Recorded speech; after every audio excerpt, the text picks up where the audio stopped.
Radhe Radhe everyone. आप सभी को धनतेरस की हार्दिक शुभकामनाएं। आज हम आप लोगों को धनतेरस की यहाँ पर कथा बताएंगे। तो चलिए जानते हैं। यह धनतेरस का त्यौहार दिवाली आने की पूर्व सूचना देता है। यह कार्तिक मास कृष्ण पक्ष त्रयोदशी को मनाया जाता है। इस दिन घर में लक्ष्मी का आवास मानते हैं।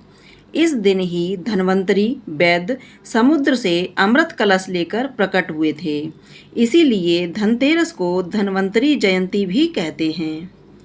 आइए अब हम धनतेरस की कथा पढ़ते हैं। एक दिन भगवान विष्णु मृत्युलोक में विचरण करने के लिए लक्ष्मी सहित भूमंडल पर आए। कुछ देर बाद लक्ष्मी से बोले कि मैं दक्षिण दिशा की ओर जा रहा हूँ, तुम उधर मत देखना। यह कह ज्यों ही भगवान ने राह पकड़ी, त्यों लक्ष्मी पीछे पीछे चल पड़ी। कुछ ही दूर पर सरसों का खेत दिखाई दिया। उसके बाद ईख का खेत मिला। वहीं लक्ष्मी जी ने श्रृंगार किया और तोड़कर चूसने लगीं। तत्क्षण भगवान लौटे और यह देखकर लक्ष्मी पर क्रोधित होकर श्राप दिया कि जिस किसान का यह खेत है 13 वर्ष तक उसकी सेवा करो। ऐसा कहकर भगवान क्षीर सागर चले गए और लक्ष्मी ने किसान के यहाँ जाकर उसे धन धान्य से पूर्ण कर दिया। तत्पश्चात 12 वर्ष के बाद लक्ष्मी जी आने के लिए तैयार हुईं, किंतु किसान ने रोक लिया। भगवान जब किसान के यहाँ लक्ष्मी को बुलाने आए तो किसान ने लक्ष्मी को नहीं जाने दिया। तब भगवान बोले, तुम परिवार सहित गंगा में जाकर स्नान करो और इन कौड़ियों को भी जल में छोड़ देना। जब तक तुम नहीं लौटोगे तब तक मैं नहीं जाऊंगा। किसान ने ऐसा ही किया।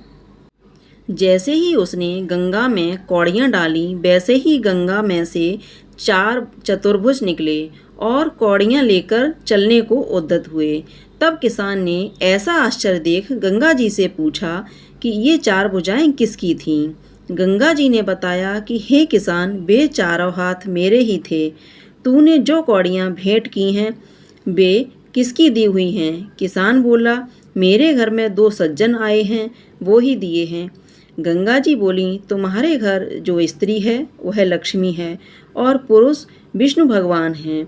तुम लक्ष्मी को न जाने देना चाहते हो, तुम लक्ष्मी को न जाने देना, नहीं तो पुनः उसी भांति निर्धन हो जाओगे।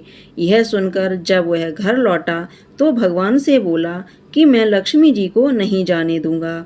तब भगवान ने किसान को समझाया कि इनको मेरा श्राप था जो 12 वर्ष से तुम्हारी सेवा कर रही हैं। फिर लक्ष्मी चंचल होती हैं, इनको बड़े बड़े नहीं रोक सके। किसान ने हठपूर्वक पुनः कहा, नहीं, मैं लक्ष्मी जी को अब नहीं जाने दूंगा। इस पर लक्ष्मी जी ने स्वयं कहा कि हे किसान, यदि तुम मुझे रोकना चाहते हो तो सुनो। कल तेरस है, तुम अपना घर स्वच्छ रखना, रात्रि में घी का दीपक जलाकर रखना, तब मैं तुम्हारे घर में आऊँगी। उस समय तुम मेरी पूजा करना, किंतु मैं तुम्हें दिखाई नहीं दूंगी।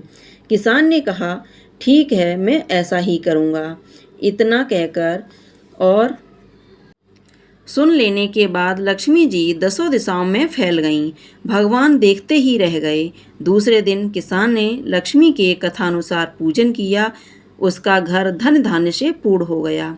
इसी भांति वह हर वर्ष तेरस के दिन लक्ष्मी जी की पूजा करने लगा। उस किसान को ऐसा करते देखकर कितने ही लोगों ने पूजा करनी शुरू कर दी। तो इस तरह से ये हमारी धनतेरस की कथा पूर्ण हुई। अगर आप धनतेरस की पूजा का वीडियो देखना चाहते हैं, धनतेरस की पूजा कैसे की जाती है, तो मैंने चैनल पर फुल वीडियो अपलोड किया हुआ है, आप वहां जाकर के देख सकते हैं। धनतेरस की पूजा करना बहुत ज़रूरी होता है। धनतेरस के दिन से ही लक्ष्मी माता का हमारे घर में आगमन होता है।